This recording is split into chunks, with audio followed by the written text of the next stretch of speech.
한번 인사하겠습니다. 어떤 일이 있어도 변절하지 맙시다. 시작. 예, 오늘 본문에는 변절자, 반역자의 모습이 소개가 되어 있습니다. 왜 변절을 했을까요? 첫째 이유는 자신의 살이 사욕을 위해서 하나님의 이름까지 도용하는 모습을 보게 됩니다. 자, 7절 8절을 읽겠습니다. 4년 만에 압살롬이 왕께 아뢰되 내가 여호와께 서원한 것이 있사오니 청하건대 내가 헤브론에 가서 그 서원을 이루게 하소서. 당신의 종이 아람 그스로에 있을 때 서원하기를 만일 여호와께서 반드시 나를 예루살렘으로 돌아가게 하시면 내가 여호와를 섬기리이다 하였나이다. 여러분, 이게 참말일까요? 거짓일까요? 이게 참일까요? 거짓일까요? 우리는 거짓이라는 것을 무엇으로 알 수 있어요? 반역을 통해서 알 수 있잖아요. 반역을 통해서.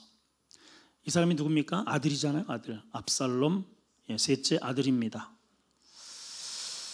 4년 만에 4년 동안의 반역을 준비를 합니다.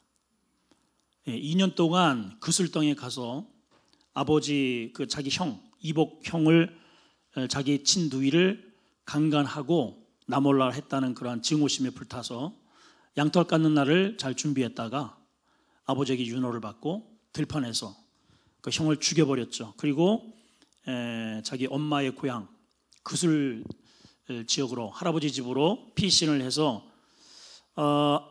요압의 중재로 인해서 다시 이제 돌아왔습니다. 돌아왔는데 전혀 어떤 회개의 기미가 보이지 않고 또 그 과정 속에 아버지의 다시 받아들인 그러한 은혜를 오히려 원수로 갚는, 그래서 그 기간을 철저하게 반역의 기회, 변절의 기회로 삼고 있는 것이죠. 오늘 본문에 보게 되면 압살롬이 얼마나 간교한 인물인지를 다시 한번 확인하게 됩니다. 자기의 목적을 이루기 위해서 하나님의 이름을 이제 사용하는데 서슴없이 도용하고 있음을 보게 되죠. 전에 암논을 살해할 때에도 똑같이 하나님의 이름을 사용을 했습니다. 이번에도 4년을 은밀하게 반역을 준비해 왔습니다. 이 기간 동안에 아버지의 마음을 돌리고 또 하나님의 마음을 돌리고자 하는 그러한 근심과 회개보다 오히려 백성들의 마음을 자기에게로 돌리고자 하는 그러한 사악한 기회로 삼았던 것이죠. 그러니까 하나님의 기회를, 하나님이 주는 그 기회를 선용하지 못하고 악의 기회로 자기의 살이 사욕을 채우는 그러한 마음의 증오를 풀어내는 기회로 삼았기 때문에 결국은 압살롬은 압살당해서 죽잔 말이에요. 뿌린 대로 그렇게 거두어 드리게 됩니다. 자, 압살롬은 자신의 아버지가 왜 이 하나님의 여호와께 서원한 것이 있습니다. 왜 이렇게 말을 했냐면 자신의 아버지가 하나님이라면 껌뻑 죽는다는 걸 알아요. 그러면 자기도 껌뻑 죽어야죠. 그렇죠? 아버지가 그렇게 하나님의 이름을 경외하는 것을 통해서 아버지가 출신을 보게 되면은 목동 아닙니까? 베들레헴의 저 시골에, 그것도 부모조차도, 할아버지조차도, 그렇게 또 형제들조차도, 큰아버지라든가 이런 분들이 별로 그렇게 중요하게 비중 있게 다루지 않았던 그런 자기 아버지인데 오직 하나님 하나 그렇게 경외함으로 인해서 이렇게 일국의 왕으로, 그리고 또 많은 그런 영토, 하나님 주신 복들을 이렇게 많이 차지한 그 비결이 하나님을 경외하는 것이다 라는 것을 알아요. 그러면 자기도 그렇게 하면 얼마나 좋겠습니까? 그런데 그렇게 하지 않고 오히려 그것을 역이용을 해요. 역이용을 했습니다. 그래서 아버지는 하나님이라면 껌뻑 죽는다, 그래서 내가 하나님을 경외하고 하나님께 서원한 것이 있습니다 라고 말을 하면 분명히 내 이 부탁을 아버지께서 윤호를 해 주실 것이다. 그래서 지금 이 말을 하는 겁니다. 7절을 보시면 압살롬이 왕께 이렇게 이야기합니다. 내가 여호와께 서원한 것이 있습니다. 그러니까 이 말을 들은 다윗이 얼마나 기특하게, 네가 하나님께 서원한 게 있다고, 그게 뭐냐? 제가 그 서원한 것을 헤브론에 가서 이루겠습니다. 그러니까 그거는 좀 약간 끼우뚱했겠죠. 왜냐하면 전에 그술로 가서 또 뭡니까? 양털 까는 예, 바알 부올 쪽으로 가서 이렇게 하겠습니다 해가지고 윤활했는데 거기에서 살인극이 벌어졌잖아요. 근데 이번에는 하나님의 이름을 들고 나왔기 때문에 또 거기서 끝나지 않고 압살롬이 뭐라고 하냐면 8절에 보시면 시작. 당신의 종이 아람 그술에 있을 때, 여기 지금 아람 그술이 어디죠? 자기 엄마 집이잖아요. 엄마, 할아버지 집에 있을 때 서원을 했다는 거예요. 근데 성경 어디에도 압살롬이 그술덩이에 가서 근신을 하고 하나님 앞에 서원했다는 흔적은 없습니다. 예, 없어요. 서원하기를 만일 하나님께서 나를 예루살렘으로 다시 돌아가게 하시면 내가 여호와를 정말 제대로 섬기겠습니다, 이렇게 서원을 했다는 거예요. 근데 봐봐요, 돌아와서 제대로 섬겼나요? 섬겼어요? 예, 그런 흔적이 없어요. 그런 흔적이 없죠. 예, 이런 행동을 통해서 볼 수 있는 것은 자신의 사역을 위해서, 그리고 자신의 이 마음속에 있는 감정, 분노를 발휘하기 위해서 하나님의 이름을 서슴없이 도용하고 있고, 아버지를 속이고 있고, 없는 말을 지어내고 있고. 사실 당시에 하나님에 대한 감정은 이렇습니다. 일반적인 감정은 하나님, 야훼죠. 원래 이름은 야흐훼 이렇게 발음을 하는데 그렇게 발음을 못합니다. 감히 죄인된 인간이 하나님의 이름을 부를 수 없어서 야훼, 야흐훼 이렇게 히브리어로 써놓고 부르기는 아도나이 이렇게 부른 거죠.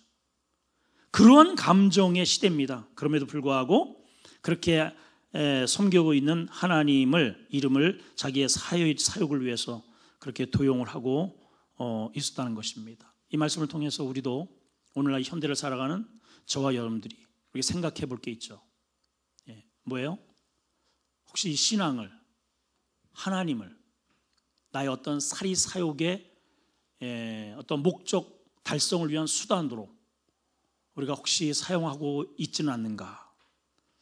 제가 보기에는 제 1등 공신이 목회자인 것 같아요. 목회자. 제가 교회를 부흥하는 목적, 좀 뻐기고 싶고 바깥에 나가서 자랑하고 싶고, 목회자가 제일 위험해요. 그리고 또 직분자들도 내가 왜 하나님께서 나에게 직분을 주셔야 되는지, 정말 하나님의 이름을 위하는 것인지 아니면 내 자신을 위하는 것인지, 우리가 오늘 이 말씀을 통해서 우리 자신들을 한번 좀 살펴볼 필요가 있다고 생각이 됩니다. 또 한 가지는요, 그저 따라가기만 한 자들이 있어요. 그저 따라가기만 한 자들. 9절에서 11절을 보겠습니다. 시작. 왕이 그에게 이르되 평안히 가라 하니 그가 일어나 헤브론으로 가니라. 이에 압살롬의 정탐을 이스라엘 모든 지파 가운데 두루 보내 이르기를 너희는 나팔 소리가 나거든 곧 말하기를 압살롬이 헤브론에서 왕이 되었다 이렇게 외쳐라. 11절 시작. 그때 청함받은 200명이 압살롬께 예루살렘부터 헤브론으로 내려갔으니 그들은 압살롬이 꾸는 모든 것을 알지 못하고 그저 뭐라고요? 따라만 간 사람들이라. 다윗은 압살롬이 헤브론에서 반역을 일으켜가는 전혀 예상을 아마 못했던 것 같습니다. 그러면서 오히려 축복을 해주죠. 평안히 가라. 평안은 샬롬이라는 뜻이에요. 샬롬. 그런데 여러분, 압살롬이 어떤 의미인 줄 아세요? 앞에 압이라고 하는 것은 아부라고 하는 것은 아버지입니다. 아버지. 그다음에 뒤에 샬롬은 말 그대로 샬롬이에요. 그러니까 이름의 뜻을 한번 보세요. 샬롬의 아버지잖아요. 샬롬의 아버지. 그래서 그 아들에게 너는 정말 평강을 이루는 아비가 되거라. 이런 마음으로 아비가 그 아들에게 이름을 지어주고, 또 이 아들이 요구에 따라서 소원을 갚는다고 해서 지금 이름대로 평안을 선포하고 있습니다. 근데 이 아들은 그렇게 아버지가 그렇게 빌어주는 평안을 오히려 원수로, 모반으로 이걸 되갖고 있는 거예요. 자, 여러분, 사무엘하 13장 33절에 보니까 이런 말씀이 기록이 되어 있습니다. 어떻게 이 평강을 어떻게 왜곡하는지 한번 잘 보세요. 33절을 보시면 시작.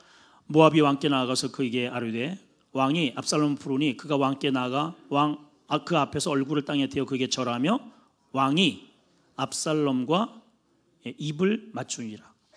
화해와 그 다음에 평화를 상징하는 입맞춤이 이루어지고 있습니다. 근데 그 입맞춤을 받은 압살롬은 어떤 입맞춤을 하는 줄 아세요? 4년 동안 어떤 입맞춤을 하는지, 이거 기회거든요. 하나님이 주시는 기회인데 이 기회를 어떻게 도용하는지 보십시오. 5절을 보시면 15장 5절입니다. 지난 시간에 우리가 살펴본 내용이죠. 시작. 사람이 가까워해서 그에게 절하려 하면 압살롬은 손을 펴서 그 사람을 붙들고 그에게 입을 맞추니라. 이 입맞춤은 어떤 입맞춤이에요? 다윗이 알면 큰일 날 입맞춤이죠. 예, 자기 사람으로 다윗으로부터 돌아서게 하는 그러한 입맞춤. 평안이 아니고 반역의 도구로 입맞춤을 하고 있는 것입니다. 이러한 반역의 음모를 눈치채지 못한 이스라엘 지파들이 다 지금 압살롬을 지지하고 있는 거예요. 그저 따라만 가고 있는 거예요.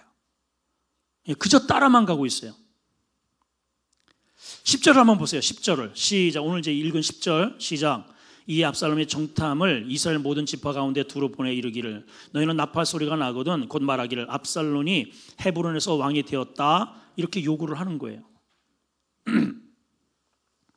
여러분 이 당시의 왕은 이 말씀을 여러분 잘 이렇게 살펴보세요. 우리 가운데 정말 믿음 안에 제대로 이렇게 딱 서 있으면은 어떤 일들이 우리에게 주어졌을 때 이것이